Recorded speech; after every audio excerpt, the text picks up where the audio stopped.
Hello hello hello and welcome to a new lecture of Class Vista. जहाँ पे हम कर रहे हैं क्लास 11 की तैयारी केमिस्ट्री के साथ। आज हम कंटिन्यू करेंगे केमिकल बॉन्डिंग से और आज हमारा है लेक्चर नंबर 4। तो बिना किसी देरी के चलो शुरू करते हैं। तो पहले थोड़ा सा रिवीजन कर लेते हैं। अभी तक हम लोगों ने क्या क्या पढ़ा। अभी तक हम लोगों ने ऑक्टेट रूल कंप्लीट कर लिया, ठीक है। और हम लोगों ने VSAPR कंप्लीट कर लिया। और हम लोगों ने लास्ट देखा था हाइब्रिडाइजेशन, ठीक है। हाइब्रिडाइजेशन में हम लोगों ने बहुत सारा एग्जाम्पल्स भी देखा था, ठीक है। और एक चीज हम लोगों ने हाइब्रिडाइजेशन के थ्योरी पार्ट से समझा था कि जब क्या होता है, एटॉमिक ऑर्बिटल्स जो होता है, एटॉमिक ऑर्बिटल्स वो मिक्स हो जाता है, ठीक है। एटॉमिक ऑर्बिटल्स मिक्स हो जाके क्या बनता है, हम लोगों ने वहां पे एक नाम दिया था हाइब्रिड ऑर्बिट्स, हाइब्रिड ऑर्बिटल्स एक नाम दिया था, राइट। अभी उस हाइब्रिडाइजेशन के थ्योरी के ऊपर ही थोड़ा सा हम लोग मतलब नया कुछ ऐड करने वाले हैं, ठीक है। मतलब इम्प्रोवाइज्ड हाइब्रिडाइजेशन थ्योरी, ठीक है। हाइब्रिडाइजेशन थ्योरी के जो हम लोगों ने जो हाइब्रिडाइजेशन थ्योरी सीखा है उसके ऊपर ही थोड़ा सा बिल्डअप करेंगे। एंड एक नया थ्योरी जो आज हम पढ़ने वाले थे, आज हम पढ़ने वाले हैं, वो है मॉलिक्यूलर ऑर्बिटल थ्योरी, ठीक है। Molecular orbital theory, MOT। अभी मॉलिक्यूलर ऑर्बिटल थ्योरी जो है ना, ये भी उसी चीज से हम मतलब मॉलिक्यूलर ऑर्बिटल थ्योरी उसी चीज से डील करता है, वो उसी बेसिक कॉन्सेप्ट से डील करता है कि एटॉमिक ऑर्बिटल्स जो है उसका आइडेंटिटी सिर्फ एटॉम्स में ही रहेगा, ठीक है। एटॉमिक ऑर्बिटल्स का आइडेंटिटी सिर्फ एटॉम में ही रहेगा। सपोज कार्बन अगर सिर्फ एटॉमिक फॉर्म में रहेगा तभी उसका एटॉमिक ऑर्बिटल्स का सिर्फ कॉन्सेप्ट आएगा, ठीक है। जब भी वो किसी कंपाउंड में होगा, मतलब वो सपोज बन गया CH4, ठीक है, मीथेन बन गया, तब उसका एटॉमिक ऑर्बिटल्स का कोई कॉन्सेप्ट नहीं आएगा। तब वो बन जाएगा मॉलिक्यूलर ऑर्बिटल्स, ठीक है। मॉलिक्यूलर ऑर्बिटल्स, MO, ठीक है। एटॉमिक ऑर्बिटल्स क्या बन जाएगा, मॉलिक्यूलर ऑर्बिटल्स बन जाएगा। By which process, by again mixing, ठीक है। मतलब एटॉमिक ऑर्बिटल्स दोनों एक दूसरे के साथ मिक्स हो जाएंगे। मतलब सपोज CH4 बन रहा है तो कार्बन एंड हाइड्रोजन का एटॉमिक ऑर्बिटल्स मिक्स होके मॉलिक्यूलर ऑर्बिटल्स बन जाएगा, ठीक है। This is the basic concept and उसके बारे में हम डिटेल में पढ़ेंगे, ठीक है। लेकिन ये मतलब बेसिक चीज है। मॉलिक्यूलर ऑर्बिटल थ्योरी का नाम ही इसी से आया कि atomic orbitals they lose their identity when outside, when we are comparing it with a molecule. जब भी वो मॉलिक्यूल बन जाएगा तब उसका पूरा आइडेंटिटी ही लॉस हो जाएगा। एटॉमिक ऑर्बिटल्स नहीं रहेगा, वो बन जाएगा मॉलिक्यूलर ऑर्बिटल्स, ठीक है। चलो अभी इसके बारे में इन डेप्थ में पढ़ते हैं। ये रहा हम लोगों का मॉलिक्यूलर ऑर्बिटल थ्योरी, ठीक है। ये सब मेन पॉइंट्स है, अभी मैं एक एक करके समझाता हूँ।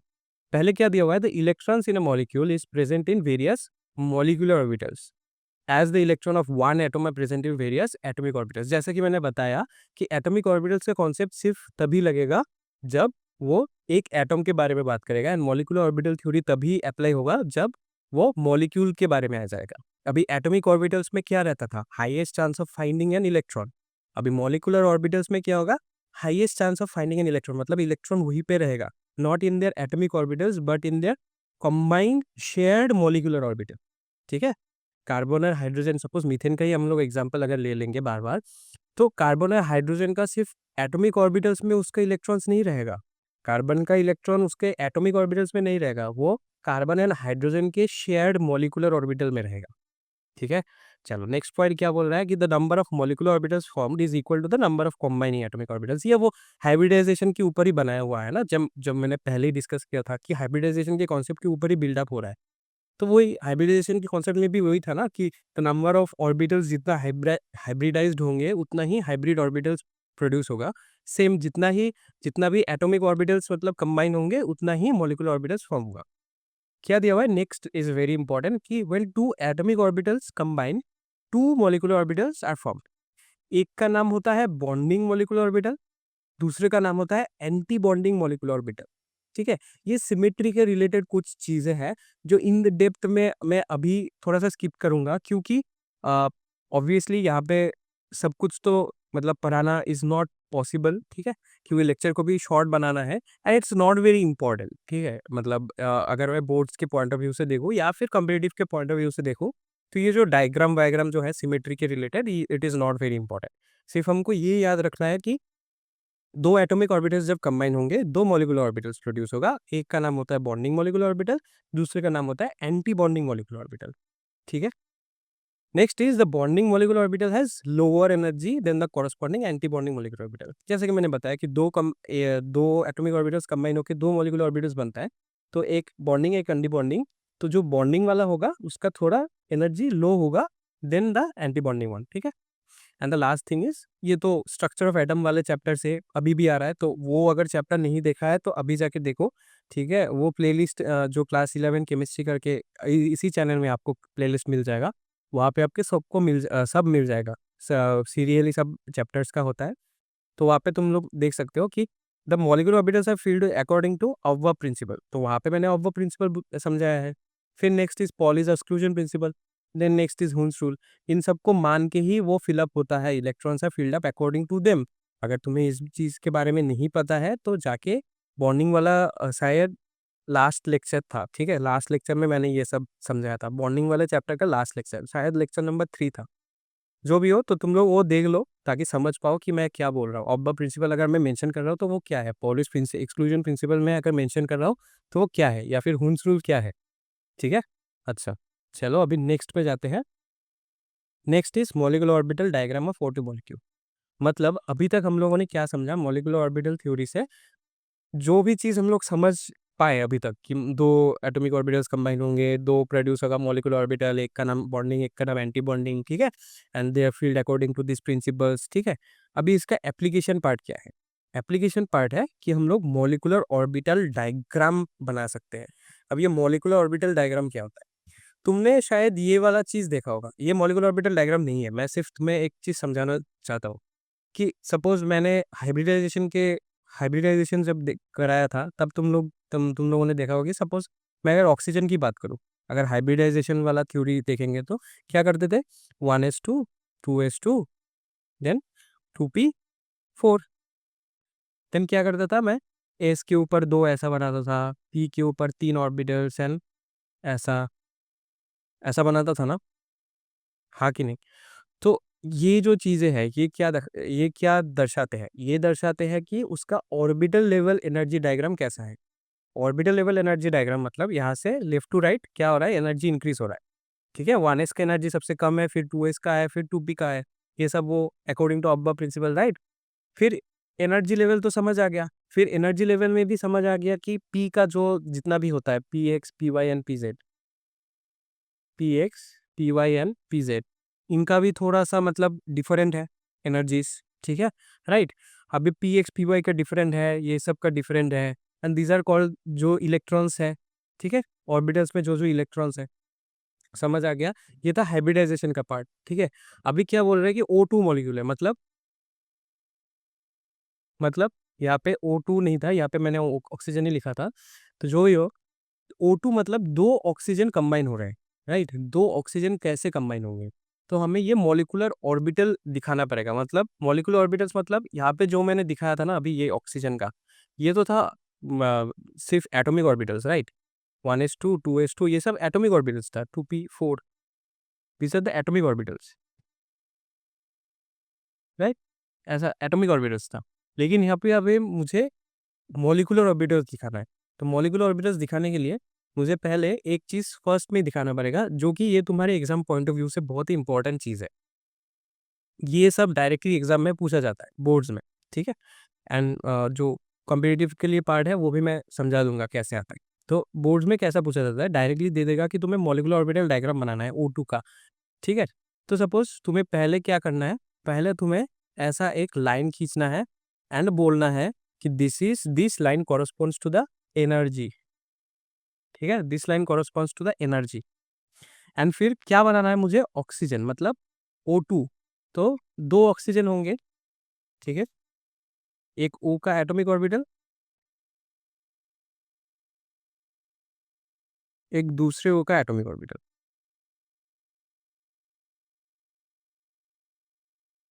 समझ आया। अभी इसका जैसे मैंने यहाँ पे इस डायरेक्शन में लिखा था, अभी एनर्जी इस डायरेक्शन में जा रहा है, तो पहले मुझे क्या लिखना पड़ेगा, 1s2, फिर 2s2, फिर 2p4, राइट। प्रॉब्लम है, अभी मैं क्या करूंगा, सिर्फ p को सिर्फ तोड़ दूंगा, क्योंकि 3 ऑर्बिटल्स है ना, तो एक होगा 2px, एक होगा 2py, एक होगा 2pz, राइट। बॉक्स बना लेते, चलो, बॉक्स, बॉक्स एंड बॉक्स, समझ आया। अभी क्या करूंगा, मैं इसको कॉपी कर लेता हूँ, अरे छोड़ो, मैं ड्रॉ ही कर लूंगा। 1s2, box, 2s2, box and, इसको मिटाना पड़ेगा,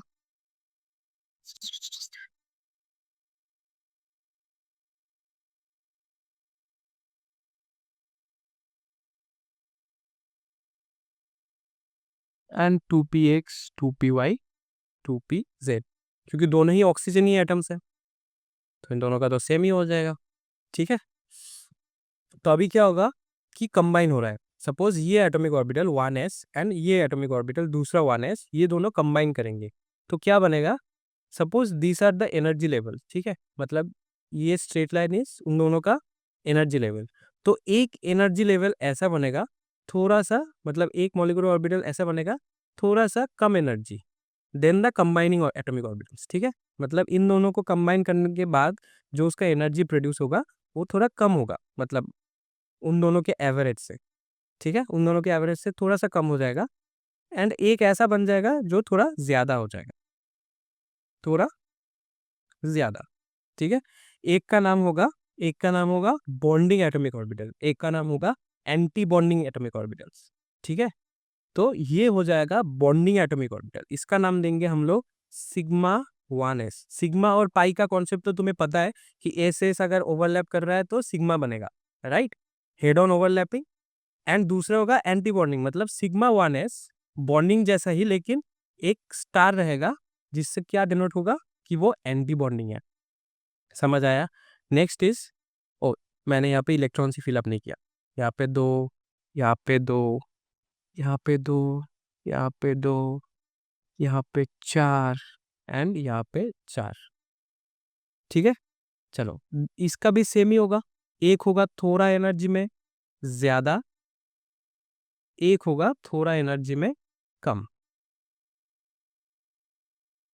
राइट। सेम इसका भी होगा, टोटल कितना हो रहा है, टोटल यहाँ पे 1 2 3 4 5 6, तो मतलब 6 एटॉमिक ऑर्बिटल्स प्रोड्यूस होंगे, तो क्या होगा, इनमें से 3 होंगे थोड़े से कम,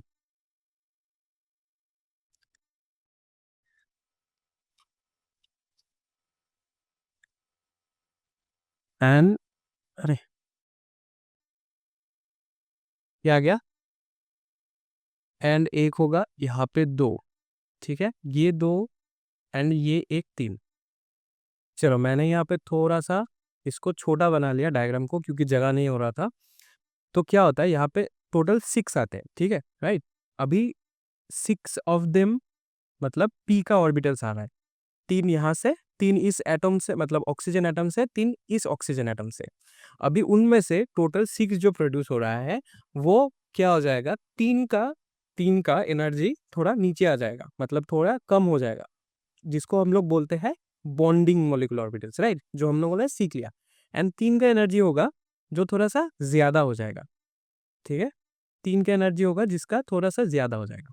अभी ये जो 3 होगा ना, इन तीनों में भी थोड़ा सा, मतलब एनर्जी का डिफरेंस होगा, तीनों में एनर्जी का थोड़ा डिफरेंस होगा, कैसे, एक का एनर्जी बाकी दोनों से थोड़ा सा कम हो जाएगा। सपोज मैं अगर बॉन्डिंग की बात कर रहा हूँ, बॉन्डिंग एटम मॉलिक्यूलर ऑर्बिटल्स की बात कर रहा हूँ, तो एक जो जिसका होगा, एक का एनर्जी थोड़ा कम हो जाएगा, बाकी दोनों जो बॉन्डिंग मॉलिक्यूलर ऑर्बिटल्स क्रिएट हो रहा है उन दोनों से। एंड अगर एंटी बॉन्डिंग की बात करूँ, तो एक एंटी बॉन्डिंग का थोड़ा ज्यादा हो जाएगा, बाकी 2 एंटी बॉन्डिंग से, ठीक है। तो कुछ ऐसे इस तरह का डायग्राम हो जाएगा O2 के मामले में, याद रखना ये सिर्फ O2 के मामले में, एंड मैं इसके बारे में और भी बात करूंगा कि ये किसका किसका सेम सिमिलर होता है, ठीक है। सिर्फ ये याद रखना कि ये oxygen and oxygen like molecules के लिए ऐसा होता है। ठीक है, तो इसका भी नाम दे देते हैं। ये क्या हो गया, 2s एंड 2s, ऑब्वियसली ये सिग्मा प्रोड्यूस होगा, तो सिग्मा 2s एक एंड सिग्मा स्टार 2s दूसरा। ठीक है, अभी इसका नाम क्या हो जाएगा, मैं चलो दूसरे इंक से दिखा रहा हूँ। अरे सपोज मैं, हाँ, रेड से दिखा देता हूँ। इसका क्या नाम हो जाएगा, ये इसका नाम सिर्फ याद रखना, this is the sigma 2pz। ठीक है, and obviously this will be the sigma star 2pz। ठीक है, एक बॉन्डिंग एक anti bonding, sigma sigma 2pz का सबसे कम हो जाएगा बाकी दूसरे से, बाकी दोनों से भी, एंड सिग्मा स्टार 2pz का ज्यादा हो जाएगा बाकी दोनों से भी। ठीक है, एंड बाकी जो होगा ना, 2p एंड 2p एक का हेड ऑन होता है, बाकी दोनों का क्या होता है, साइड बाय साइड। एक का हेड ऑन ऐसे ऐसे होता है, एंड बाकी दोनों का ऐसे होता है, साइड बाय साइड बॉन्डिंग होता है। ठीक है, तो इन दोनों का हो जाएगा साइड बाय साइड बॉन्डिंग होने से क्या बन जाता है, pi bond, right, pi bond बन जाता है। तो this will become pi 2px, this will become pi 2py, this will become pi star 2px, pi star 2px, and this will become pi star 2py, this will become pi star 2py। ये थोड़ा सा मतलब Messi हो गया diagram, ठीक है, लेकिन तुम लोग अच्छे से बना लेना अपने कॉपी में। ठीक है, थोड़ा सा मतलब जगह बना करके बना देना। अभी क्या करेंगे हम लोग, अभी हम लोग इलेक्ट्रॉन्स को फिल करेंगे, राइट। इलेक्ट्रॉन्स को कैसे फिल होगा, देखो, ये एस एंड ये एस कंबाइन हो रहा है ना, राइट, ये दोनों एस कंबाइन हो रहा है, तो इन दोनों से कितना आ जाएगा, 1 2 3 4 आ जाएगा। तो पहले इन दोनों में फिलअप करेंगे, सॉरी, 1 2, बाकी दोनों यहाँ पे फिलअप होंगे 3 4। ओके, फिर ये एंड ये अगर फिलअप होगा, मतलब ये दोनों कंबाइन हो रहा है, तो कितना आ रहा है, 2 एंड 2 4। तो ये 4 कैसे फिलअप होंगे, यहाँ पे 2 पहले, फिर यहाँ पे 2, राइट, समझ आ गया। अभी पी के बारे में थोड़ा सोचेंगे। पी में कितना है, यहाँ से आ रहा है 4, यहाँ से आ रहा है 4, टोटल 8, राइट। अभी कैसे फिलअप होंगे, पहले नीचे वाले फिलअप होंगे, बॉन्डिंग वाले। कैसे होंगे, 1 2 3, फिर 4 5 6, 6 हो गए। अब ये फिलअप हो गया। अभी अगर जब जब ये फिलअप हो जाएगा, जब बॉन्डिंग ऑर्बिटल्स फिलअप हो जाएगा, तब भी हम लोग एंटी बॉन्डिंग की तरफ जाएंगे। ठीक है, अभी अगर एंटी बॉन्डिंग में गए तो 6 तो यहाँ पे फिलअप हो गया, टोटल था 8, तो कितना बचा, 2 बचा, यहाँ पे एक, यहाँ पे दूसरा। तो ये वाला तो खाली है, एंड ये दोनों भी हाफ फिल्ड होगा। ठीक है, तो ये बन गया molecular orbital diagram of O2। समझ आया, molecular orbital diagram of O2 कुछ ऐसा बनेगा। ठीक है, अपने अपने कॉपीज में थोड़ा सा क्लियरली देख लो, और मैं यहाँ पे मैं बोलूंगा कि यहाँ पे वीडियो पॉज कर लो, वीडियो पॉज करके थोड़ा सा जूम करके स्क्रीन में देख लो कि कैसे हो रहा है। अगर फोन में देख रहे हो तो सिर्फ जूम करो ऐसे, मतलब पिंच करके, और अगर अपने मोबाइल सॉरी लैपटॉप में देख रहे हो तो फिर फुल स्क्रीन करके देख लो, तुमको समझ में आ जाएगा कि कैसे हो रहा है। ठीक है, और अच्छे से ड्रॉ कर लो। हम लोग जाएंगे इसके दूसरे पार्ट में, मतलब ये बन गया उसका मॉलिक्यूलर ऑर्बिटल डायग्राम, राइट। अभी हम लोगों को थोड़ा सा क्या देखना है, अभी हम लोगों को देखना है कि इलेक्ट्रॉनिक कॉन्फ़िगरेशन कैसा होगा। तो इलेक्ट्रॉनिक कॉन्फ़िगरेशन हम लोग कैसे लिखते हैं,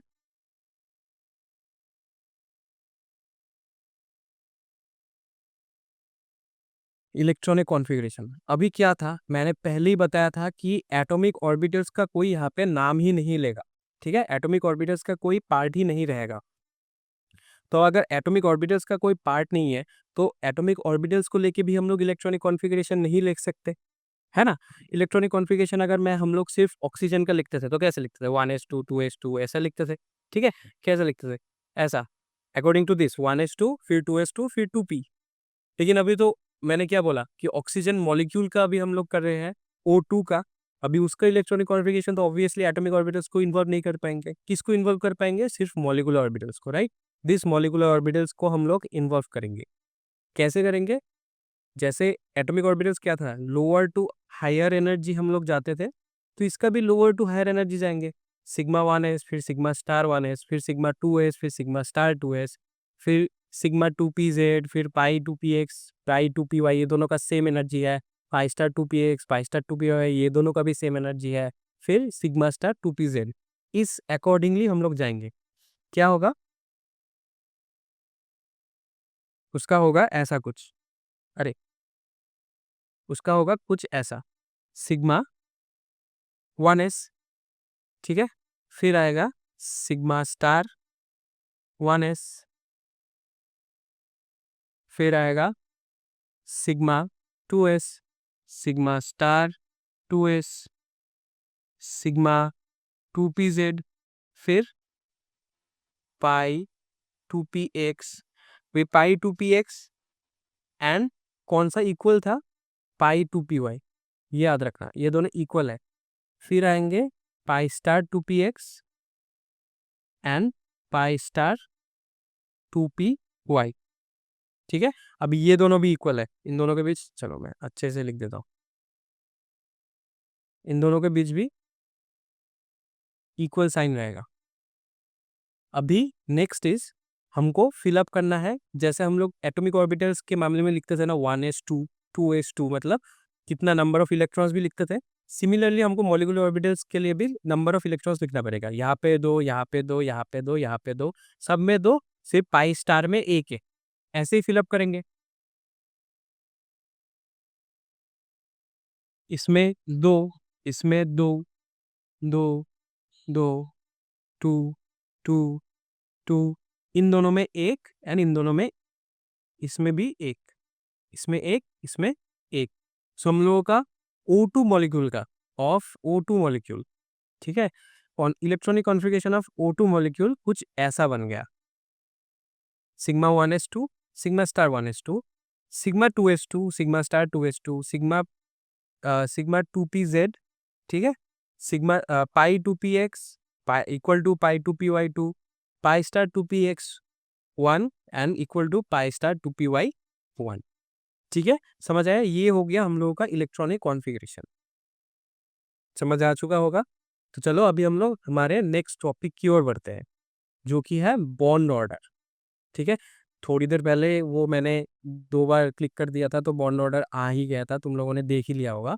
लेकिन बॉन्ड ऑर्डर एक्चुअली में होता क्या है, बॉन्ड ऑर्डर इज, देखो डेफिनेशन क्या है, 1/2 of the difference between the number of bonding and anti bonding electrons. मतलब सिर्फ इसका डेफिनेशन से ही हम लोगों को ये पता चल गया कि बॉन्ड ऑर्डर को हम लोग लिख सकते हैं 1/2, मतलब half of number of bonding electrons. Suppose number of bonding electrons को अगर एन बी लिख देंगे and number of anti bonding electrons N A लिख देंगे, तो खत्म, कहानी यहाँ पे खत्म हो जाती है। अभी सपोज अगर हम लोगों को ऑक्सीजन के लिए चाहिए, मतलब O2 मॉलिक्यूल के लिए चाहिए, तब ये बॉन्ड ऑर्डर कैसे बन जाएगा, तो हमको इलेक्ट्रॉनिक कॉन्फ़िगरेशन देख के ही पता चल जाएगा कि बॉन्ड ऑर्डर कैसा है। क्योंकि एंटी बॉन्डिंग ऑर्बिटल्स को हम लोग कैसे दर्शाते हैं, स्टार देके, ठीक है। तो पहले हमको कैलकुलेट करना पड़ेगा, पहले हमको क्या कैलकुलेट करना पड़ेगा, सिर्फ सिग्मा, या फिर मतलब स्टार को छोड़े बिना सिग्मा और पाई, सिर्फ उनका इलेक्ट्रॉन्स कितना है, तो ऐसे काउंटिंग करेंगे। चलो यहाँ पे दो, यहाँ पे दो, फिर ओ नहीं, ये तो स्टाइल आ गया, यहाँ पे दो, यहाँ पे दो, फिर 4, ये 2 6 7 8 9 10, ठीक है, खत्म। ये 10 हो गया हम लोगों का number of bonding electrons. So number of bonding electrons is 10 and number of, क्या माइनस करना है, डिफरेंस क्या किसके साथ करना है, number of anti bonding. Anti bonding कितना है, यहाँ पे 2, यहाँ पे 2 4, यहाँ पे 1 5, यहाँ पे 1 6, टोटल इज 6, ठीक है, टोटल इज 6। तो 10 - 6, हाफ ऑफ 4, तो बॉन्ड ऑर्डर इज 2। मतलब इस बॉन्ड ऑर्डर से हम लोगों को क्या पता चल गया कि अगर एक ऑक्सीजन दूसरे ऑक्सीजन के साथ रिएक्ट करेगा, मतलब मॉलिक्यूल प्रोड्यूस करेगा, तो उन दोनों के बीच डबल बॉन्ड होगा। समझ आया कि नंबर ऑफ बॉन्ड्स यहाँ पे हम लोग कैलकुलेट कर सकते थे। अभी थोड़ा सा याद करो, वीएसएपीआर थ्योरी जब हम लोगों ने देखा था, वीएसएपीआर थ्योरी जब देखा था, जब हम लोगों ने शेप ऑफ द मॉलिक्यूल समझा था। शेप ऑफ द मॉलिक्यूल में डबल बॉन्ड हो चाहे सिंगल बॉन्ड हो, सबको हम लोगों ने सिंगल बॉन्ड से ही दर्शाया था। याद है, मैंने कहा था, अगर नहीं याद है तो इसी बॉन्डिंग चैप्टर का लेक्चर नंबर 2 देख लो। वहाँ पे मैंने बार बार मेंशन किया था कि यहाँ पे हम लोग बॉन्ड, नंबर ऑफ बॉन्ड्स नहीं देख रहे, हम लोग सबको सिंगल बॉन्ड दे के ही देख रहे थे, क्योंकि हम लोग सिर्फ शेप देख रहे थे। अभी क्या देख रहे हैं, अभी हम लोगों को ये भी पता चल गया, मतलब मॉलिक्यूलर ऑर्बिटल थ्योरी इसलिए हम लोग लास्ट में पढ़ते हैं क्योंकि हम लोगों को सब पता चल जाता है मॉलिक्यूलर ऑर्बिटल थ्योरी से, इलेक्ट्रॉनिक कॉन्फ़िगरेशन से शुरू करके कितना नंबर ऑफ बॉन्ड्स है उन दोनों के बीच, तो बॉन्ड ऑर्डर भी समझ आ गया। ठीक है, bond order is nothing but it gives us the number of bonds between them. ठीक है, एनबी मतलब नंबर ऑफ बॉन्डिंग, ताकि तुम लोगों को नोट्स करने में सुविधा हो, number of bonding electrons and N is number of anti bonding electrons. समझ आ रहा है कि इसीलिए हम लोग मॉलिक्यूलर ऑर्बिटल थ्योरी को लास्ट में पढ़ते हैं, इसी चीज के लिए। ठीक है, और एक चीज याद रखना, सिर्फ यहाँ पे मैं एक नोट देके लिख देता हूँ। चलो मैं नोट देके लिख देता हूँ। ऑक्सीजन के लिए मैं बोल रहा हूँ, ऑक्सीजन में मतलब O2 एटम में देखो, यहाँ पे दो अनपेयर्ड इलेक्ट्रॉन्स हैं, एक यहाँ पे एक यहाँ पे, दो अनपेयर्ड इलेक्ट्रॉन्स हैं। अभी यहाँ पे unpaired electrons, number of unpaired electrons है, हम लोग एक चीज देख सकते हैं कि उसका मैग्नेटिक नेचर कैसा होता है, मैग्नेटिक नेचर। ठीक है, अगर क्योंकि ऑक्सीजन में, फॉर ऑक्सीजन कितना अनपेयर्ड इलेक्ट्रॉन्स है, there are two unpaired electrons. तो अगर अनपेयर्ड इलेक्ट्रॉन्स रहेगा, अनपेयर्ड इलेक्ट्रॉन्स अगर रहेगा, they will become paramagnetic in nature. ठीक है, मतलब मैग्नेट से उनका अट्रैक्शन होगा, they are become paramagnetic in nature. अगर एक भी अनपेयर्ड इलेक्ट्रॉन्स नहीं रहेगा, they will become diamagnetic in nature, मतलब मैग्नेट से वो अट्रैक्ट नहीं करेंगे, मैग्नेटिक फोर्स के साथ उसका कोई संबंध नहीं रहेगा। ठीक है, समझ आया? चलो अभी नेक्स्ट में जाएंगे।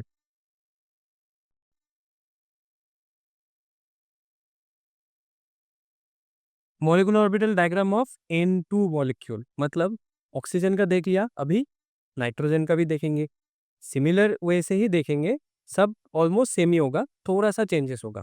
तो पहले तो हम क्या करेंगे, जैसा कि मैंने बोला था, पहले ही हम लोग दिखा देंगे कि एनर्जी किधर से किधर जा रहा है, मतलब एनर्जी कहाँ से इंक्रीज हो रहा है। So this is the energy, इससे हम लोग एनर्जी को दर्शाएंगे। ठीक है, तो एनर्जी यहाँ पे हो गया। अभी नाइट्रोजन N2 मॉलिक्यूल है, तो दो नाइट्रोजन आएगा, एक यहाँ पे एक यहाँ पे। यहाँ पे इसका एटॉमिक ऑर्बिटल के बारे में बात कर रहे हैं, this is the atomic orbital. ठीक है, नाइट्रोजन की इलेक्ट्रॉनिक कॉन्फ़िगरेशन क्या होता है, 1s2, फिर 2s2, फिर 2p3, तो 2px, 2py एंड 2pz। इसमें बॉक्स बना लेंगे, 1 2 3, इसमें एक बॉक्स, इसमें एक बॉक्स।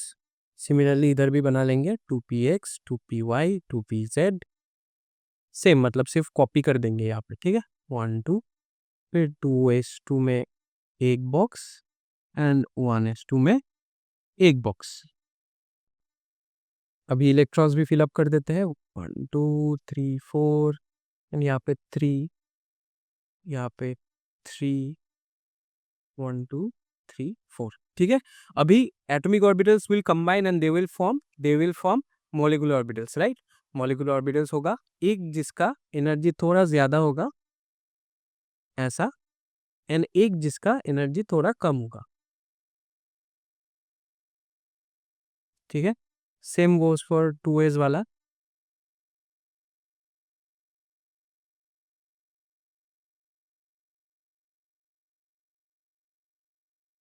एंड देन 2p वाला।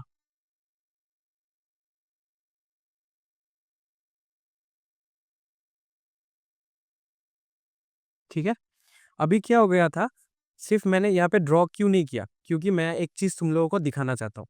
ऑक्सीजन एंड नाइट्रोजन का मैंने एग्जांपल क्यों लिया, क्योंकि ऑक्सीजन एंड नाइट्रोजन में एक ही चीज सिर्फ डिफरेंस है। मॉलिक्यूलर ऑर्बिटल डायग्राम जब हम लोग बनाएंगे ऑक्सीजन एंड नाइट्रोजन का, सिर्फ एक ही चीज डिफरेंस था कि ऑक्सीजन में अगर जब हम लोग मिला रहे थे, मतलब दोनों को मिक्स कर रहे थे, तो नीचे एक था, ऊपर दो था। पी, एक 2pz नीचे था एंड 2px एंड 2py ऊपर था, राइट। नाइट्रोजन के मामले में ये फ्लिप हो जाएगा, नाइट्रोजन के मामले में ये फ्लिप हो जाएगा, नीचे आ जाएगा दो एंड ऊपर चला जाएगा एक। ठीक है, सिर्फ यही डिफरेंस है नाइट्रोजन एंड ऑक्सीजन में, एंड फिर इसका सेम ही रहेगा, इसका दो ही रहेगा एंड ऊपर एक ही रहेगा, ये फ्लिप नहीं होगा। ये फ्लिप नहीं होगा, सिर्फ नीचे वाला मतलब बॉन्डिंग पार्ट में, ठीक है, बॉन्डिंग ऑर्बिटल्स जहाँ पे क्रिएट होगा वो एक सिर्फ फ्लिप हो जाएगा, ठीक है, नीचे जो 2pz हुआ करता था वो ऊपर चला जाएगा, एंड ऊपर जो 2px एंड 2py हुआ करता था वो नीचे चला जाएगा, ठीक है, this is the only difference. अभी इनका नाम कर लेते हैं, नामकरण कर देते हैं, ये सिग्मा 1s है, ये सिग्मा स्टार 1s है, अच्छा, ये सिग्मा 2s है, ये सिग्मा स्टार 2s है। अभी ये क्या था, पाई 2px एंड पाई 2py, तो यही होगा पाई 2px एंड पाई 2py। इसका नाम क्या था, इसका नाम था सिग्मा 2pz। ये क्या था, ये था पाई स्टार 2py, ये हो गया पाई स्टार 2py 2px, एंड ये हो गया पाई स्टार 2py। वाह, and this is sigma 2pz लेकिन स्टार, क्योंकि एंटी बॉन्डिंग है, ठीक है, समझ आया। These are the molecular orbitals of N2। अभी इलेक्ट्रॉन्स फिलअप करना है, इलेक्ट्रॉन्स फिलअप करते हैं, चलो कैसे करेंगे, यहाँ पे दो, यहाँ पे दो, चार, तो एक, दो, ठीक है,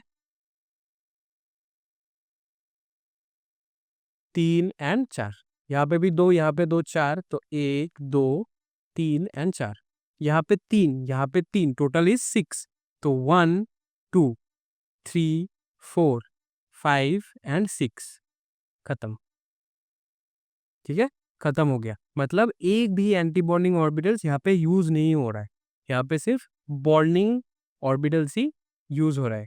तो इसका इलेक्ट्रॉनिक कॉन्फ़िगरेशन कैसा हो जाएगा, चलो अभी इसका इलेक्ट्रॉनिक कॉन्फ़िगरेशन लिखेंगे। तो इलेक्ट्रॉनिक कॉन्फ़िगरेशन कैसा बन जाएगा, electronic configuration of N2 molecule कैसा बन जाएगा इलेक्ट्रॉनिक कॉन्फ़िगरेशन, ऑब्वियसली सेम ही रहेगा ऑलमोस्ट, सिर्फ एक ही चेंज होगा, sigma 1s then sigma star 1s, sigma 2s, sigma star 2s। अभी यहाँ पे सिग्मा 2pz था, यहाँ पे उसका चेंज हो जाता है, पाई 2px एंड पाई 2py पहले आ जाता है, ठीक है, फिर आ जाता है सिग्मा 2pz, फिर आ जाएगा pi star 2px equal to pi star 2py, and last में आ जाएगा पाई सिग्मा स्टार 2pz, ठीक है। अभी फिलअप करेंगे, टू, देखो क्या था, two two two two two two two, खत्म, सब में टू टू है, सिर्फ ये वाला ऑर्बिटल्स हम लोगों ने यूज नहीं किया तो उसको मिटा देंगे लास्ट में, two two two two two, यहाँ पे भी टू, एंड यहाँ तक हम लोगों ने यूज किया था 2pz, तो इसका हम लोगों को जरूरत नहीं है, इसको हम लोग मिटा देंगे। जो हम लोगों ने फिलअप नहीं किया तो उसको लिखने की भी जरूरत नहीं है, राइट। तो सिंपल हो गया, electronic configuration of N2 molecule हम लोगों को ऐसे निकल गया। और हम लोग और एक चीज भी निकाल सकते हैं, बॉन्ड ऑर्डर भी निकाल सकते हैं इसमें। बॉन्ड ऑर्डर कैसे निकलेगा, bond order is nothing but half of number of bonding electrons, number of bonding electrons गिनते हैं, चलो, एक, दो, तीन, चार, पाँच, छः, सात, आठ, नौ, 10, 10, and number of anti bonding electrons कितना है, एक, दो, तीन, चार, तो 10 - 4, so half of 6, that is 3। तो मतलब नाइट्रोजन एंड दूसरे नाइट्रोजन मॉलिक्यूल के बीच 3 बॉन्ड, ट्रिपल बॉन्ड होगा, ठीक है। बॉन्ड ऑर्डर भी निकाल लिया, इलेक्ट्रॉनिक कॉन्फ़िगरेशन भी निकाल लिया। अभी इसमें से हम लोगों को बोल सकते हैं कि इसका मैग्नेटिक नेचर भी कैसा होगा, मैग्नेटिक नेचर कैसा होगा, क्या यहाँ पे क्या यहाँ पे अनपेयर्ड इलेक्ट्रॉन्स नजर आ रहा है तुम लोगों को, there is no unpaired electrons, right, no unpaired electrons, सब पेयर्ड में है, सब पेयर्ड में है, एक भी अनपेयर्ड इलेक्ट्रॉन्स नहीं है। तो लिख सकते हैं since there are no unpaired electrons,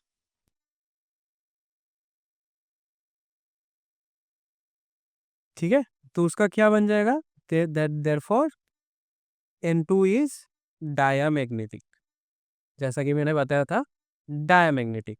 diamagnetic means यहाँ पे मैग्नेट अगर हम लोग लाएंगे मैग्नेटिक फील्ड से, वो अट्रैक्ट या रिपल नहीं होगा, there will be no interaction between the magnetic field and this into atom, लेकिन ऑक्सीजन के मामले में वो पैरामैग्नेटिक था तो वीकली अट्रैक्शन या वीकली रिपेल करेगा, ठीक है, देयर विल बी इंटरेक्शन, क्योंकि वहाँ पे अनपेड इलेक्ट्रॉन्स था, ठीक है।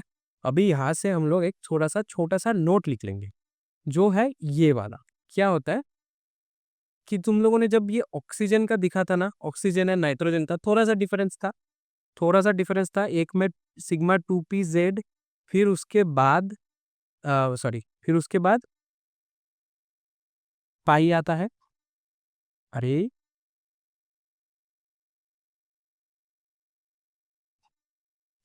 सिग्मा 2p z के बाद पाई आ जाता है, पाई 2p y and pi 2p z, right. और इसमें थोड़ा सा नाइट्रोजन में थोड़ा सा उल्टा है, मतलब पहले पाई 2px एंड पाई 2py आ जाता है, फिर उसके बाद आ जाता है सिग्मा 2p z, राइट। ये डिफरेंस था। ये ऑक्सीजन एंड नाइट्रोजन को फॉलो करने वाले, मतलब ऑक्सीजन एंड नाइट्रोजन के जैसे फॉलो करने वाले दो तीन ऐसे और भी मतलब एटम्स है, ठीक है, होमोन्यूक्लियर एटम्स है। कौन सा? एक होता है फ्लोरीन, एक होता है नियोन। नाइट्रोजन को फॉलो करने वाला है बोरॉन एंड कार्बन, ठीक है। बोरॉन एंड कार्बन ये दोनों फॉलो करेंगे नाइट्रोजन के जैसा, and oxygen and sorry fluorine and neon follow करेंगे ऑक्सीजन के जैसा। लेकिन एग्जाम में मोस्ट ऑफ द टाइम सिर्फ ऑक्सीजन एंड नाइट्रोजन का ही डायरेक्टली आ जाता है। और एक चीज़ भी तुम लोग नोट में लिख लेना, या यहाँ पे मैंने नहीं लिखा था, कि बॉन्ड ऑर्डर क्या दिखाता है, bond order is proportional to the stability, ठीक है। तो अगर ऐसा क्वेश्चन आ जाए, अगर क्वेश्चन दे दे which is more stable, what is more stable,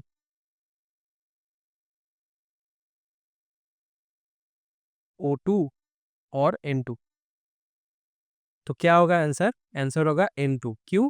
क्योंकि उसका bond order is 3, which is greater than oxygen जिसका बॉन्ड ऑर्डर इज 2, ठीक है। तो nitrogen N2 is more stable, ठीक है, bond order is proportional to the stability and is also inversely proportional to 1/बॉन्ड length, मतलब inversely proportional to bond length, ठीक है, प्रोपोर्शनल टू 1/बॉन्ड लेंथ या फिर inversely proportional to bond length. मतलब जितना उसका बॉन्ड ऑर्डर होगा उतना ही वो स्टेबल होगा, एंड वो दोनों मतलब वो दोनों एटम्स उतना ही करीब रहेंगे, उसका बॉन्ड लेंथ उतना ही कम होगा। जितना उसका बॉन्ड ऑर्डर ज्यादा सॉरी कम होता जाएगा, उतना ही उसका बॉन्ड लेंथ बढ़ता जाएगा, ठीक है। तो अगर ऐसा क्वेश्चन आ जाए which has more bond length,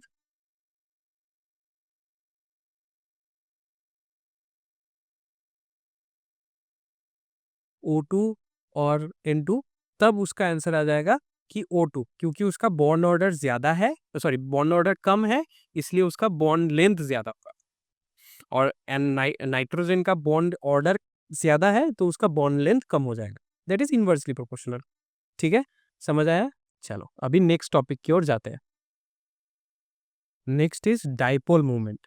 अब ये डाइपोल मोमेंट का जो तुम्हें डेफिनेशन दिख रहा है स्क्रीन पे, उसके ऊपर आने से पहले मैं तुम्हें थोड़ा सा डाइपोल मोमेंट के बारे में बता देता हूँ। अब ये डाइपोल मोमेंट होता क्या है, जब सपोज बॉन्ड कब बनता है, हम लोगों ने पूरा चैप्टर पढ़ लिया, ऑलमोस्ट हम लोगों का खत्म होने वाला है, this are the last few topics remaining. अभी हम लोग को ये तो पता चल गया कि बॉन्ड कब बनता है। बॉन्ड तभी बनता है जब इलेक्ट्रॉन से कुछ रिलेटेड कुछ घटनाएं होते हैं, आइदर शेयरिंग होता है और आइदर मतलब डोनेटिंग होता है, ये सब होता है। ये तो हम लोगों ने पहले क्लास में पढ़ लिया कि इलेक्ट्रॉन्स को लेके ही सब झोल झमेला है ये बॉन्डिंग वाला चैप्टर। अभी अभी सपोज मैंने दो कंपाउंड ले लिया, कुछ भी, एक है वाई एक है, ठीक है। इन दोनों में अगर बॉन्ड हो रहा है, इन दोनों में अगर बॉन्ड हो रहा है तो मतलब इलेक्ट्रॉन्स का कुछ हो रहा है, इलेक्ट्रॉन्स आर बीटिंग शेयर्ड और डोनेटेड, जो भी हो। तो दो इलेक्ट्रॉन्स जब एक साथ मतलब एक ही जगह पे रहेंगे, तब हम लोग बोलेंगे कि एक बॉन्ड फॉर्म हो रहा है उन दोनों के बीच, ठीक है। अभी तुम लोग सोचोगे कि एक्स एक सपोज एक स्पेस लेके रहता है, ठीक है, सपोज स्फेरिकल स्पेस लेके रहता है, एंड वाई एक स्फेरिकल स्पेस लेके रहता है। तब तुम लोग सोचोगे कि ये जो इलेक्ट्रॉन्स है, ये दोनों क्या एग्जैक्ट बीच में ही रहेंगे, एग्जैक्टली बीच में रहेंगे, मतलब एक्स के ऊपर नो चार्ज, वाई के ऊपर no charge, that is what is happening. X के ऊपर भी कोई चार्ज नहीं रहता, वाई के ऊपर भी मतलब कोई चार्ज नहीं रहता जब वो एक साथ रहते हैं, ठीक है। जब टूटते हैं तब पॉजिटिव नेगेटिव का कॉन्सेप्ट आ जाता है। लेकिन अगर हम लोग बहुत ही मतलब मॉलिक्यूलर लेवल में जाएंगे, एटॉमिक लेवल में जाएंगे, तब देखेंगे कि इन दोनों में से एक का थोड़ा ताकत ज्यादा होगा। ताकत से आई मीन कि उनका इलेक्ट्रॉन खींचने का क्षमता ज्यादा होगा। अब ये इलेक्ट्रॉन खींचने का क्षमता हम लोगों ने कहाँ पे पढ़ा था? हम लोगों ने पढ़ा था कहाँ पे? थर्ड चैप्टर में, याद है? पीरियोडिसिटी में हम लोगों ने पढ़ा था कि इलेक्ट्रॉन खींचने का पावर को हम लोग क्या बोलते हैं? इलेक्ट्रोनेगेटिविटी। तो इनमें से किसी का तो एक का इलेक्ट्रोनेगेटिविटी ज्यादा होगा। ठीक है, ये तो समझ आ गया। दोनों का तो सेम नहीं होगा। अगर सेम होगा तो डाइपोल मोमेंट नहीं होगा, मतलब दोनों का सेम होगा, बैलेंस रहेगा। क्योंकि इन दोनों का सेम नहीं होगा, एक का इलेक्ट्रोनेगेटिविटी ज्यादा होगा दूसरे से, तो ये जो इलेक्ट्रॉन्स जो है ना, किसी एक के तरफ थोड़ा सा ज्यादा अट्रैक्टेड रहेगा, किसी एक के तरफ ज्यादा खिंचा हुआ रहेगा, एंड दूसरे की तरफ उतना खिंचा हुआ नहीं रहेगा। ठीक है, सिंपल सा कॉन्सेप्ट है, समझ आ रहा है? तो अगर किसी एक की तरफ खींच गया ये इलेक्ट्रॉन्स, अगर मिडिल से थोड़ा, सपोज एक्स को मान लेते हैं कि ज्यादा इलेक्ट्रोनेगेटिव है, तो ये इसकी तरफ ज्यादा खींच जाएगा, तो उसके ऊपर एक हल्का सा, मतलब डेल, मतलब बहुत ही छोटा एक नेगेटिव चार्ज आ जाएगा, एंड वाई के ऊपर हल्का सा बहुत ही छोटा एक डेल पॉजिटिव चार्ज आ जाएगा। ठीक है, तो ये यही कॉन्सेप्ट होता है डाइपोल मोमेंट का। डाइपोल मोमेंट मतलब किसी एक के तरफ थोड़ा सा खींच जाता है electron, because of their electronegative power ज्यादा पावरफुल होता है, वो खींच लेता है इलेक्ट्रॉन को अपनी तरफ, एंड वो क्या बन जाता है? थोड़ा सा नेगेटिव, एंड वाई मतलब दूसरा बन जाता है थोड़ा सा पॉजिटिव, एंड इन दोनों के बीच एक डाइपोल क्रिएट होता है। डाइपोल मतलब negative and positive charge. Normally they becomes मतलब 0 0, नो न्यूट्रल चार्ज रहेगा। इन थोड़ा सा अगर भी चार्ज आ गया तो वो क्या बन जाएगा? एक डाइपोल बन जाएगा। डाइपोल इज एक नेगेटिव एक पॉजिटिव चार्ज। ठीक है, two opposite poles, right? Dipole. अब ये जो डाइपोल है, ये डाइपोल क्रिएट होता है मोस्ट ऑफ द एटम्स में, एक्सेप्ट फ्यू जो हम लोग एग्जाम्पल में समझेंगे। अभी डेफिनेशन में थोड़ा आते हैं। डेफिनेशन में क्या दिया हुआ है? The product of the magnitude of the charge and the distance between the centre of positive and negative charge, it is denoted by, यहाँ पे मैंने नहीं लिखा, डिनोटेड बाय म्यू। ठीक है, अभी क्या दिया है? डाइपोल मोमेंट जो है ना, डाइपोल मोमेंट मतलब मैग्नीट्यूड ऑफ चार्ज।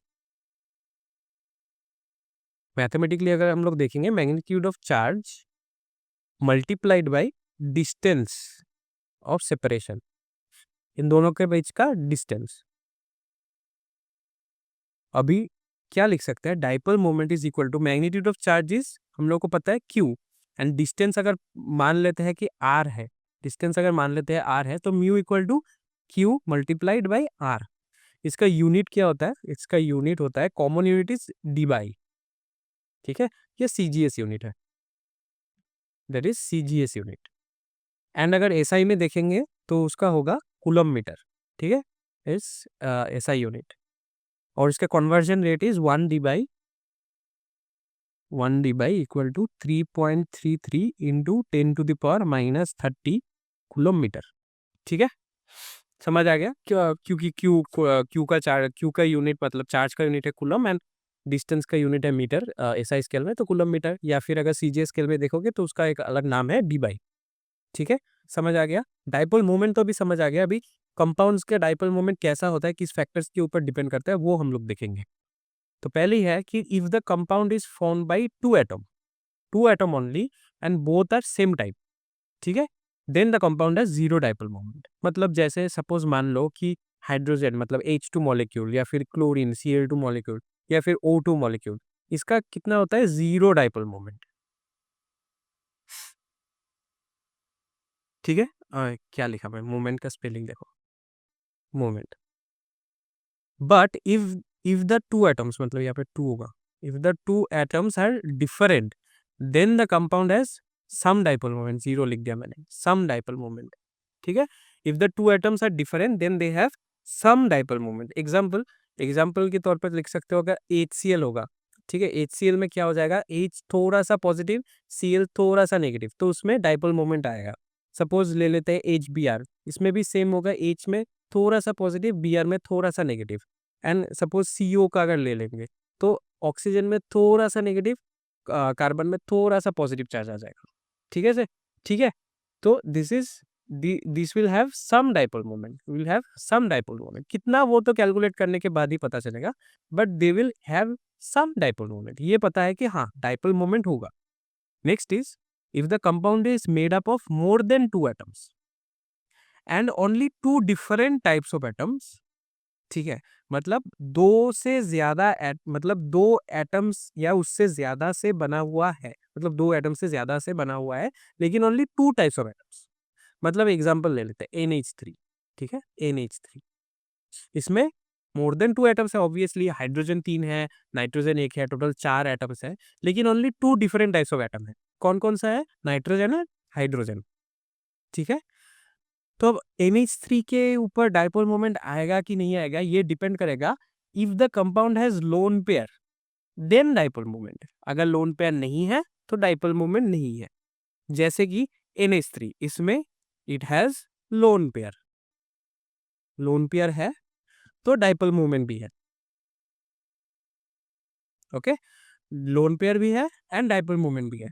और एग्जांपल देख सकते हैं H2O, इसमें भी लोन पेयर है, वी शेप, याद है ना, तो इसमें भी लोन पेयर है, इसमें भी डाइपोल मोमेंट है। SO2, इसमें भी लोन पेयर है एंड इसमें भी डाइपोल मोमेंट है, ठीक है। CH4, दो टाइप के एटम से ही बना हुआ है, लेकिन मोर देन 2 है, इसमें no lone pair, no lone pair, therefore zero dipole. समझ आया? CH4 में zero dipole moment. CO2, CO2, इसमें भी no lone pair, zero dipole moment, ठीक है। BCl3, इसमें भी same concept, no lone pair, zero dipole moment. समझ आया? चलो अभी नेक्स्ट में जाते हैं। If the compound is made up of more than 2 different types of atom then they generally have dipole moment. मतलब दो से ज्यादा, मतलब एटम से अगर बना हुआ होता है, दो अलग अलग, सपोज CHCl3, ठीक है, एग्जाम्पल है CHCl3, CH3Cl, ठीक है। और भी तुम बहुत सारा कुछ देख सकते हो, CH3COOH, ठीक है। अम, और भी बहुत सारा लिख सकते हैं, मैं CH3COOH, ये सब, इन सब में डाइपोल मोमेंट जनरली रहता है, क्योंकि यहाँ पे more than 2 different types of atoms are there. Carbon है, हाइड्रोजन है, क्लोरीन है, कार्बन है, हाइड्रोजन है, क्लोरीन है, कार्बन है, हाइड्रोजन है, ऑक्सीजन है, तो ऑब्वियसली हाँ यहाँ पे भी डाइपोल मोमेंट होगा, ठीक है। समझ आया? अभी चलो नेक्स्ट टॉपिक की ओर बढ़ते हैं, that is hydrogen bonding. Very important topic, last का ही टॉपिक है ये सब। अभी ये हाइड्रोजन बॉन्डिंग क्या होता है, अभी तुम लोगों ने डिल पॉजिटिव डिल नेगेटिव का कॉन्सेप्ट थोड़ा थोड़ा समझ आ गया होगा कि हाँ डाइपोल मोमेंट रहता है तो एक थोड़ा सा पॉजिटिव बन जाता है, एक थोड़ा सा नेगेटिव बन जाता है, ठीक है। अभी हाइड्रोजन बॉन्डिंग उसी कॉन्सेप्ट के ऊपर बेस करके ही बनाया हुआ एक मतलब चीज है। क्या होता है?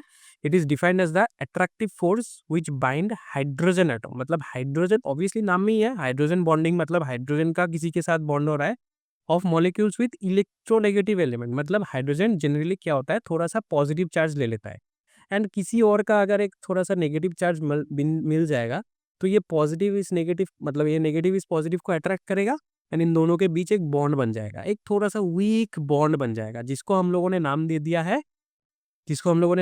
है, हाइड्रोजन बॉन्डिंग, ठीक है। हाइड्रोजन जनरली क्या होता है, थोड़ा सा डेल पॉजिटिव चार्ज ले लेता है, एंड थोड़ा सा डेल नेगेटिव चार्ज अगर इस किसी किसी से मिल जाए तो वो उसकी तरफ अट्रैक्टेड हो जाता है, लाइक बॉन्ड थोड़ा सा हल्का, मतलब एक हल्का पुतला, मतलब बॉन्ड फॉर्म कर लेगा वो, उसी को हम लोगों ने नाम दे दिया है कि हाइड्रोजन बॉन्डिंग।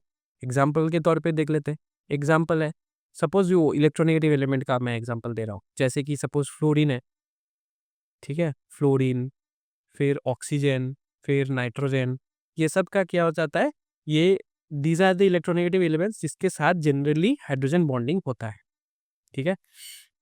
चलो next is type of hydrogen bonding. Obviously दो टाइप का होता है, एक होता है इंटरमोलिकुलर, मैं यहाँ पे लिख देता हूँ 2 टाइप्स, ठीक है। एक होता है इंटरमोलिकुलर, इंटरमोलिकुलर मतलब एक एटम का हाइड्रोजन के साथ दूसरे एटम का इलेक्ट्रोनेगेटिव एलिमेंट का बॉन्ड, ठीक है, मतलब दो डिफरेंट एटम्स के बीच अगर बॉन्डिंग हो रहा है, तब उसको हम लोग बोलेंगे इंटरमोलिकुलर हाइड्रोजन बॉन्डिंग। एग्जाम्पल ले लेते हैं, एग्जाम्पल है सपोज HF, ठीक है। HF मॉलिक्यूल्स में कैसा होता है, सपोज HF है एक, ठीक है। अभी दूसरा अगर HF आ गया तो क्या हो जाएगा, यहाँ पे ये डेल पॉजिटिव यानी ये डेल नेगेटिव हो जाएगा, ये नेगेटिव ये पॉजिटिव को अट्रैक्ट कर लेगा, इन दोनों के बीच क्या हो जाएगा, एक एज बॉन्ड बन जाएगा, ठीक है, हाइड्रोजन बॉन्डिंग हो जाएगा। And this will also extend, मतलब इन दोनों के बीच हो जाएगा, and so on and so fourth, ठीक है। वाटर एमोनिया के बीच भी होता है सेम, ठीक है, H2O एंड एमोनिया, इनमें भी होता है। कैसा होता है, सपोज H2O एक ऐसा है, ठीक है, ऑक्सीजन एंड एमोनिया नाइट्रोजन के साथ तीन, एक दो तीन, ठीक है। तो ये ऑक्सीजन थोड़ा सा नेगेटिव चार्ज ले देता है, ये पॉजिटिव एंड ये पॉजिटिव, ये हाइड्रोजन थोड़ा सा पॉजिटिव चार्ज हो जाता है, एंड ये क्या करता है, ये नेगेटिव चार्ज इस पॉजिटिव चार्ज को अट्रैक्ट करेगा, एंड इस पॉजिटिव चार्ज को अट्रैक्ट करेगा, ठीक है। सेम गोज, ये नेगेटिव चार्ज क्या करेगा, फिर से अगर एक H2O मॉलिक्यूल है, H2O मॉलिक्यूल है, तो ये तो डेल पॉजिटिव, ये तो डेल पॉजिटिव है, तो ये नेगेटिव चार्ज भी फिर से ये इसको और इसको अट्रैक्ट करेगा, ठीक है। समझ आ रहा है, ऑक्सीजन का नेगेटिव चार्ज एमोनिया का हाइड्रोजन के साथ रिएक्ट कर रहा है, और एमोनिया का नेगेटिव चार्ज मतलब नाइट्रोजन ऑक्सीजन वाटर के हाइड्रोजन के साथ अट्रैक्ट कर रहा है और हाइड्रोजन बॉन्ड फॉर्म कर रहा है। These are weak electrostatic bonds, ठीक है, मतलब बहुत ही वीक बॉन्ड होगा, लेकिन बॉन्ड होगा। नेक्स्ट इज इंट्रामोलिकुलर, मतलब एक ही एटम में, एक ही एटम का हाइड्रोजन वो ही किसी और एक नेगेटिव चार्ज वाले एटम के साथ अट्रैक्शन बना लेगा एंड बॉन्ड बना लेगा, ठीक है। एग्जाम्पल देख लेते हैं, सपोज नाइट्रोफिनॉल, एग्जाम्पल बहुत ही इंपॉर्टेंट एक एग्जाम्पल होता है 2 नाइट्रोफिनॉल। 2 नाइट्रोफिनॉल का डायग्राम कुछ ऐसा बनता है, मतलब स्ट्रक्चर कुछ ऐसा बनता है, ठीक है। यहाँ पे एक फिनोल एटम रहेगा, मतलब OH रहेगा, एंड यहाँ पे एक नाइट्रो ग्रुप रहेगा, मतलब NO2, ठीक है। अभी ये क्या करेगा, ये थोड़ा सा नेगेटिव चार्ज लेगा, ये थोड़ा सा पॉजिटिव चार्ज हो जाएगा, इन दोनों के बीच एक हाइड्रोजन बॉन्ड बन गया। समझ आ रहा है, इन दोनों के बीच एक हाइड्रोजन बॉन्ड बन गया। समझ आ रहा है ना, अच्छा, ऐसा ही होता है। और एक एग्जांपल ले ले, चलो और एक एग्जांपल देते हैं, इंट्रामोलिकुलर देख लेते हैं। 2 hydroxy benzoic acid, 2 hydroxy benzoic acid, इसमें क्या होता है, बेंजीन, ओइक एसिड मतलब COOH, COOH ऐसा रहता है, एंड हाइड्रोक्सी ग्रुप मतलब OH रहेगा एक, तो यहाँ पे एक ऑक्सीजन एक हाइड्रोजन रहता है, ठीक है। अब ये क्या करेगा, ये ऑक्सीजन इज थोड़ा सा नेगेटिव चार्ज, ये हाइड्रोजन इज थोड़ा सा पॉजिटिव चार्ज। चलो मैं इस हाइड्रोजन को ना इधर लिख देता हूँ थोड़ा, तो डायग्राम को समझने में आसानी होगी। ये हाइड्रोजन इज थोड़ा सा पॉजिटिव चार्ज, अब ये हाइड्रोजन इज थोड़ा सा पॉजिटिव चार्ज, ये ऑक्सीजन इज थोड़ा सा नेगेटिव चार्ज, इन दोनों के बीच एक बॉन्ड, इन दोनों के बीच एक बॉन्ड, ठीक है, दो यहाँ पे हाइड्रोजन बॉन्ड बन रहा है, ठीक है, ऐसा होता है। या एक और एग्जाम्पल है, चलो समझ आ गया, हाइड्रोजन बॉन्ड भी हम लोगों को समझ आ चुका होगा, तो थोड़ा इजी है ये सब कॉन्सेप्ट, ये थोड़ा लास्ट का ही कॉन्सेप्ट है ये चैप्टर का। चलो नेक्स्ट इज दो question, types types of as bonding, इसको क्वेश्चन, ये क्वेश्चन है, इसको छोड़ो, हेडिंग को छोड़ो, ये दो क्वेश्चंस है। क्या दिया हुआ है कि why H2O is liquid and H2S is gas, and दूसरा is ammonia is highly soluble. अच्छा चलो पहले एक एक एक करके करते हैं। Why H2O is liquid and H2S is gas, this is a very very important question, boards में ये बहुत ही इंपॉर्टेंट एक क्वेश्चन है, ये आता ही रहता है। क्या होता है H2O में, H2O में क्या होता है, H2O में इंटरमोलिकुलर हाइड्रोजन बॉन्डिंग होता है, इंटरमोलिकुलर हाइड्रोजन बॉन्डिंग, जिसके वजह से water molecules come close, water molecules come close to each other, bond होगा तो वो खींचेगा ना क्लोज टू ईच अदर, अगर क्लोज टू ईच अदर हो गया मतलब इट बिकम्स लिक्विड, है कि नहीं, इट बिकम्स लिक्विड। लेकिन H2S में तो ऐसा कुछ नहीं है, H2S में no intermolecular hydrogen bonding, no intermolecular hydrogen bonding, इसी वजह से उनका एटम्स क्लोज नहीं आ पाता, that's why it becomes gas, ठीक है, समझ आया? सेम टाइप का क्वेश्चन एक आ सकता है कि why NH3 is liquid, ammonia is liquid and phosphine gas PH3, ठीक है, NH3 एंड PH3 को लेके भी आ सकता है, NH3 एंड PH3 को लेके भी आ सकता है, NH3 में होगा, PH3 में नहीं होगा, ठीक है, why ammonia is liquid and phosphine is gas. Next is ammonia is highly soluble in water but phosphine is insoluble in water. Same चीज की वजह से अमोनिया में क्या होता है, NH3 में NH3 plus water will give us क्या देगा, इंटरमोलिकुलर हाइड्रोजन बॉन्डिंग, जैसे कि हम लोगों ने ऑलरेडी देखा भी है, इंटरमोलिकुलर एज बॉन्डिंग देगा, that is why it is soluble, that is why it is soluble, right. लेकिन same is not true for phosphine gas, phosphine के साथ अगर H2O कर दोगे तो नो इंटरमोलिकुलर हाइड्रोजन,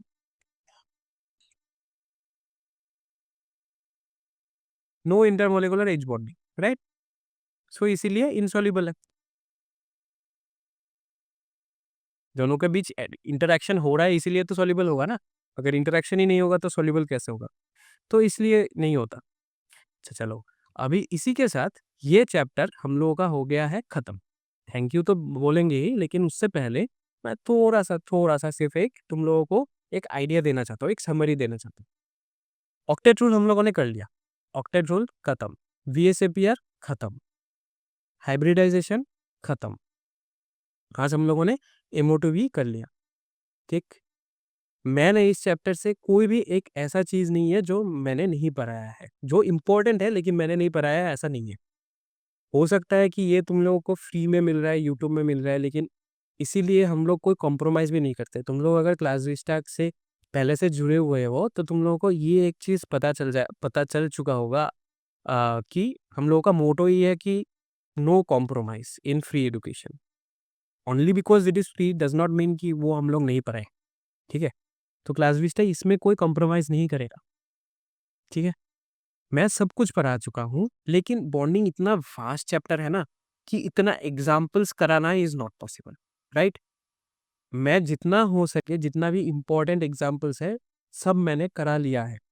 1-2 जो कॉन्सेप्ट्स हैं, जो हम लोगों को ज़रूरत नहीं है, लेकिन बुक में है, वो हम लोगों ने स्किप कर लिया क्योंकि that is not important, not from a boards point of view, not from competitive point of view. वो जो सिमेट्री का जो चीज़ है, सिर्फ़ मैंने एक ही चीज़ स्किप किया था, मॉलिक्यूलर ऑर्बिटल थ्योरी में, जो सिमेट्री का चीज़ है, बॉन्डिंग और एंटी बॉन्डिंग कब बनता है। मैंने सिर्फ़ ये बोला है कि एक बॉन्डिंग बनता है, एक एंटी बॉन्डिंग बनता है, ठीक है? इसका एक्सप्लेनेशन मैंने नहीं दिया क्योंकि explanation even if it is important, अभी के लिए हम लोगों को नहीं चाहिए। बोर्ड्स आर वेरी नियर, मतलब बोर्ड्स मतलब 11 का एग्ज़ाम इज़ वेरी नियर, तो अभी के लिए ये इतना ही समझ लो कि एक बॉन्डिंग है, एक एंटी बॉन्डिंग के लिए एक मतलब 2 एटॉमिक ऑर्बिटल्स जब कॉम्बाइन होता है, 2 मॉलिक्यूलर ऑर्बिटल्स बनता है, एक बॉन्डिंग है, एक एंटी बॉन्डिंग, खत्म। एंड अगर तो हम लोग कॉम्पिटिटिव पॉइंट ऑफ व्यू से भी देखेंगे ना, तो हम लोगों को सिर्फ़ वही चीज़ चाहिए कि इलेक्ट्रॉनिक कॉन्फ़िगरेशन कैसा होगा, बॉन्ड ऑर्डर कैसा होगा, बॉन्ड लेंथ कैसा होगा, स्टेबिलिटी कैसा होगा, जो मैंने नोट्स में दिया हुआ है। कॉम्पिटिटिव में JEE या नीट में ऐसा टाइप का क्वेश्चंस आएगा कि 2-3 एग्ज़ाम्पल दे दिया, एक्स, वाई, AB, CD ऐसा दे दिया। इन दोनों में इन सब का मतलब पहले तुम लोगों को मतलब क्या निकालना पड़ेगा, उसका बॉन्ड ऑर्डर निकालना पड़ेगा, तो स्टेबिलिटी मिल जाएगा तुम लोग, ठीक है? ऐसा टाइप का क्वेश्चन देता है कि हाँ, एक्स, वाई का सबसे ज़्यादा होगा, AB का नेक्स्ट, देन CD का नेक्स्ट, ऐसा टाइप का मतलब अरेंज करो वाला क्वेश्चंस आता है। सो ये सब पढ़ो, ये सब इज़ इम्पोर्टेंट, ठीक है? एंड मैं बार-बार बोल रहा हूँ कि this is the like complete हो गया, physical chemistry complete, inorganic chemistry complete, ठीक है? अभी हम लोगों को क्या बचा है? ऑर्गेनिक केमिस्ट्री, जो नेक्स्ट वीक से हम लोग शुरू करेंगे। सो बॉन्डिंग चैप्टर भी कंप्लीट हो गया। तो अभी भी अगर नहीं पढ़ रहे हो तो अभी भी टाइम है, पढ़ो, अच्छे से पढ़ो, फुल फ्री नोट्स मिल रहा है, सब कुछ मिल रहा है, तो क्यों नहीं यूटिलाइज़ कर रहे हो? है ना? हम क्लास विस्टा में ये कॉम्प्रोमाइज़ ही नहीं कर रहे। हम लोग अ, इतने बिज़ी शेड्यूल में भी टाइम निकाल के हम लोग आपके बारे में सोच रहे हैं, तो आप लोग भी हमारे बारे में थोड़ा-सा सोचो, खुद के बारे में थोड़ा-सा सोचो, हमारे बारे में छोड़ दो, खुद के बारे में सोचो, थोड़ा-सा पढ़ाई करो, ठीक है? नोट्स बनाओ, रिवीजन दो, अगर जो चैप्टर्स हो गया है उसको रिवीजन दो बार-बार, ताकि एग्ज़ाम के लिए प्रिपेयर हो सको, ठीक है? चलो, इतना सा ही बात करना था तुम लोगों के साथ, तो अगर तुम यहाँ तक पहुँच गए हो, तो thank you for joining for this lecture. आशा करता हूँ कि तुम लोगों को ये पसंद आया होगा, सब समझ चुके होंगे। अगर ये वीडियो अच्छा लगा हो तो please like and please share it among your friends, ताकि उनको भी थोड़ा मदद हो जाए एंड बहुत अच्छा लग जाए तो सब्सक्राइब टू दिस चैनल, जहाँ पे हम लोग हर वीक में क्लास 11 का वीडियोस आ रहा है, क्लास 12 का भी वीडियोस आ रहा है। एंड वेरी सून, ये मैंने अभी तक अनाउंस भी नहीं किया कहीं पे, ठीक है? बाकी मतलब सोशल मीडिया में या फिर यूट्यूब में भी अनाउंस नहीं किया है। यहाँ पे मैंने लास्ट में इसलिए बता रहा हूँ क्या, ताकि जो एक्चुअली में पढ़ रहे हैं उनको थोड़ा-सा पता चल जाए ऑलरेडी, मतलब फ्यूचर प्लान्स के बारे में, कि हम लोग बहुत सून फिज़िक्स का भी ला रहे हैं, ठीक है? तो please make sure you subscribe to this channel and turn on वो बेल नोटिफिकेशंस वाला, ताकि तुम लोगों को सबसे पहले पता चल जाए कब लेक्चर्स अपलोड होंगे। अभी जीओसी का 2-3 लेक्चर्स होगा और हाइड्रोकार्बन्स का 2-3 लेक्चर्स होगा एंड खत्म हो जाएगा। ये क्लास 11 का पूरा चैप्टर्स ही खत्म, ठीक है? Please like, share and subscribe and join us in our Telegram channel, जहाँ पे तुम ये नोट्स डाउनलोड कर सकते हो। टेलीग्राम चैनल अब तक तो तुम लोगों को लर्न हो चुका होगा, it is class Vista chemistry, right? Class Vista chemistry. और अगर सोशल मीडिया में हो, जैसा कि मैं हर वक़्त बोलता हूँ कि सोशल मीडिया में मत रहो, लेकिन अगर हो ही तो थोड़ा-सा वहाँ पे भी पढ़ाई से रिलेटेड चीज़ें कंटेंट ही देखो, तो इंस्टाग्राम में भी फॉलो कर सकते हो @classvista on IG and Facebook पे क्लास विस्टा सर्च करो, डायरेक्टली तुम्हें मिल जाए, ठीक है? So thank you for joining again, thank you so much for joining, please like, share and subscribe and मैं मिलता हूँ आपसे नेक्स्ट लेक्चर में, जहाँ पे हम शुरू करने वाले हैं ऑर्गेनिक केमिस्ट्री का first lecture, GOC general organic chemistry का फर्स्ट लेक्चर, जो कि होगा नेक्स्ट संडे को। तब तक के लिए बाय, अच्छे से पढ़ाई करो and I will see you on the next one. Bye bye.